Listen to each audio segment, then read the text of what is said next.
हमी भावापेक्षा जो काही मार्केट रेट कमी होता त्याचे पैसे दिले, ते शेतकऱ्यांच्या खात्यामध्ये पोहोचले देखील। दुधाचा विषय, हिवाळी अधिवेशन आहे आणि थंडी देखील आहे, त्यामुळे निश्चितपणे या अधिवेशनामध्ये आम्ही महाराष्ट्राच्या जनतेला ऊब मिळेल आणि ऊर्जा मिळेल अशा प्रकारचा कारभार करण्याचा प्रयत्न हा निश्चितपणे करू। कधी तर येत्या 2 दिवसात खाते वाटप देखील आम्ही पूर्ण करू। जवळपास सगळी क्लॅरिटी आमची झालेली आहे आणि या अधिवेशनामध्ये आणि त्यासोबत जवळपास 20 बिलं या अधिवेशनामध्ये येणार आहेत। कारण मागच्या काळात निवडणुकीपूर्वी जे काही अध्यादेश निघाले होते ते बिलांमध्ये कन्वर्ट होणार आहेत आणि म्हणून चांगलं कामकाज करण्याचा आमचा प्रयत्न आहे। विरोधी पक्षांनी एक पत्र दिलं, मागच्याच अधिवेशनातलं पत्र फक्त एक ईव्हीएमचा पॅराग्राफ ऍड करून त्यांनी दिलं आणि म्हणून आपण मगाशी बघितलं असेल की बोलताना ते हिवाळी अधिवेशनाला पावसाळी अधिवेशन म्हणाले, कारण पत्र ते जुनच होतं। पण मला असं वाटतं की जे काही मुद्दे त्यांनी उपस्थित केलेले आहेत पत्रामध्ये, त्याची उत्तरं वारंवार आम्ही दिलेली आहेत आणि ते जेवढे वेळा उपस्थित करतील तेवढे वेळा त्या प्रश्नांची उत्तरं ही निश्चितपणे आम्ही देऊ। महाराष्ट्रामध्ये एक गतिशील सरकार आणण्याचं आमचा प्रयत्न आहे आणि जसं शिंदे साहेबांनी सांगितलं, ईव्हीएमच्या संदर्भात आता एक नरेटिव्ह तयार करण्याचा प्रयत्न ते करतायत, त्याचंही उत्तर चर्चेच्या दरम्यान आम्ही देऊ। पण मला त्यांना सांगायचं आहे की या ईव्हीएमचा अर्थ असा आहे, एव्हरी वोट फॉर महाराष्ट्र। महाराष्ट्रातल्या प्रत्येक व्यक्तीने महाराष्ट्राकरता मतदान केलेलं आहे आणि म्हणून आमचं सरकार हे ईव्हीएमचं सरकार आहे, पण त्या ईव्हीएमचा अर्थ आहे every vote for magnetic Maharashtra आणि आम्ही तो महाराष्ट्र घडवण्याकरता या ठिकाणी पुढच्या काळामध्ये कारभार हा निश्चितपणे या ठिकाणी करू। काही उल्लेख त्यांनी केलेले आहेत, ज्याचं उत्तर आता शिंदे साहेबांनी दिलं। खरं म्हणजे मी आकडेवारी सभागृहात सांगेन, पण आपल्याला सांगतो की सोयाबीनच्या खरेदीमध्ये यावर्षी आपण गेल्या 15 वर्षाचे रेकॉर्ड तोडले आहे। इतक्या मोठ्या प्रमाणात खरेदी चाललेली आहे आणि मागच्या वर्षी सोयाबीन आणि कापसाकरता भावांतर योजना आपण राबवून हमी भावापेक्षा जो काही मार्केट रेट कमी होता त्याचे पैसे दिले, ते शेतकऱ्यांच्या खात्यामध्ये पोहोचले देखील।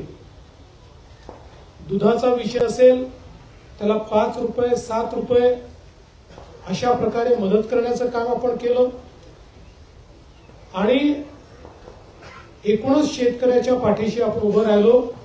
धानाच्या शेतकऱ्याला हेक्टरी 20,000 रुपये मदत आपण त्या ठिकाणी केली आणि म्हणून शेतकऱ्यांच्या पाठीशी ताकदीनं उभं राहणारं अशा प्रकारचं आपलं सरकार आहे।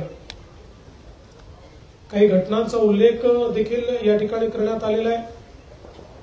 परभणीची जी घटना आहे त्या घटनेमध्ये एका मनोरुग्णाने ज्या प्रकारे भारताच्या संविधानाचा अपमान केला, त्या मनोरुग्णाला अटक देखील करण्यात आली।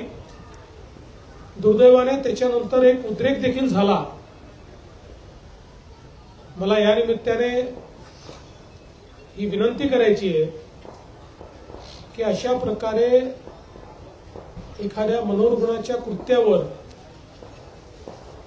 असंवैधानिक पद्धतीनं उद्रेक करणं हे योग्य नाहीये. ते बाबासाहेबांना देखील कधीच मंजूर झालं नसतं. मात्र जी घटना घडली ती घडून चुकली आहे. मी एवढंच सांगतो, हे सरकार संविधानाचा सर्वोच्च सन्मान करणारं सरकार आहे. कुठल्याही परिस्थितीमध्ये तसूभरही संविधानापेक्षा वेगळं काम हे सरकार करणार नाही.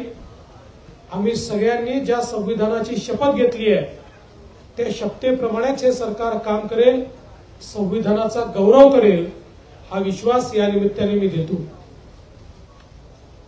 बीड जिल्ह्यातली जी काही घटना आहे, अतिशय निगृढ अशा प्रकारची जी काही सरपंचाची हत्या त्या ठिकाणी झालेली आहे, त्या संदर्भात काही लोकांवर कारवाई केली आहे, काहींना सस्पेंड केलाय, काहींना घरी पाठवलंय. 3 आरोपी सापडले आहेत, 4 आरोपी अजून आपण शोधतो. लवकरच ते सापडतील. केस सीआयडीला दिली आहे. स्पेशल SIT कॉन्स्टिट्यूट करून या केसच्या संदर्भातली सगळी चौकशी आम्ही करणार आहोत. आणि कुठल्याही परिस्थितीमध्ये आरोपी कोणीही असो, कोणीही कुठल्याच आरोपीला या ठिकाणी सोडलं जाणार नाही. अशा प्रकारच्या घटना या महाराष्ट्रामध्ये गांभीर्यानेच घेतल्या जातात आणि गांभीर्यानेच घेतल्या जातील. त्यामुळे SITच्या माध्यमातून सगळे धागेदोरे शोधून काढण्याचं काम हे निश्चितपणे या ठिकाणी आपण करू. खरं म्हणजे 3-4 विषय विरोधकांनी उपस्थित केलेले आहेत. त्या विषयांवर सविस्तर उत्तर हे सभागृहामध्ये आम्ही निश्चितपणे देऊ. मी आज एवढंच सांगतो की ज्याचा उल्लेख आमच्या दोन्ही सन्माननीय उपमुख्यमंत्र्यांनी केलाय, आमची सगळ्या प्रकारच्या चर्चेची तयारी आहे. विरोधी पक्षाने चर्चा करावी, कुठेही त्यांचा आवाज आम्ही दाबणार नाही, कुठेही आम्ही चर्चेपासून मागे हटणार नाही. फक्त अपेक्षा एवढीच आहे की लोकसभेप्रमाणे चर्चा न करता पळ काढायचा आणि मीडियासमोर केवळ बोलायचं, हे मात्र योग्य आहे असं मला वाटत नाही. उलट हे लोकशाही विरोधी आहे. सभागृहात बोलून मीडियात कव्हर झालं तर ती खरी लोकशाही आहे. पण सभागृहात बोलायचंच नाही आणि मीडियासमोर जाऊन बोलायचं, अशा प्रकारची लोकशाही ते जर चालवणार असतील तर त्यांचा लोकशाहीवर विश्वास नाही असंच आपल्याला म्हणावं लागेल. बाकी सगळ्या प्रश्नांची उत्तरं योग्य प्रकारे आम्ही देऊ, हा विश्वास मी विरोधकांना देखील या ठिकाणी देतो. आणि महाराष्ट्रामध्ये सामान्य माणसाला आणि विशेषतः विदर्भात हे अधिवेशन चालू असल्यामुळे विदर्भाच्या जनतेला देखील जो जास्तीत जास्त दिलासा देण्याचा प्रयत्न करता येईल तो करण्याचा प्रयत्न आम्ही सगळे मिळून करू, एवढाच विश्वास या निमित्ताने मी देतो. आणि विरोधकांना आवाहन करतो की त्यांनी चांगल्या प्रकारची चर्चा सभागृहामध्ये करावी.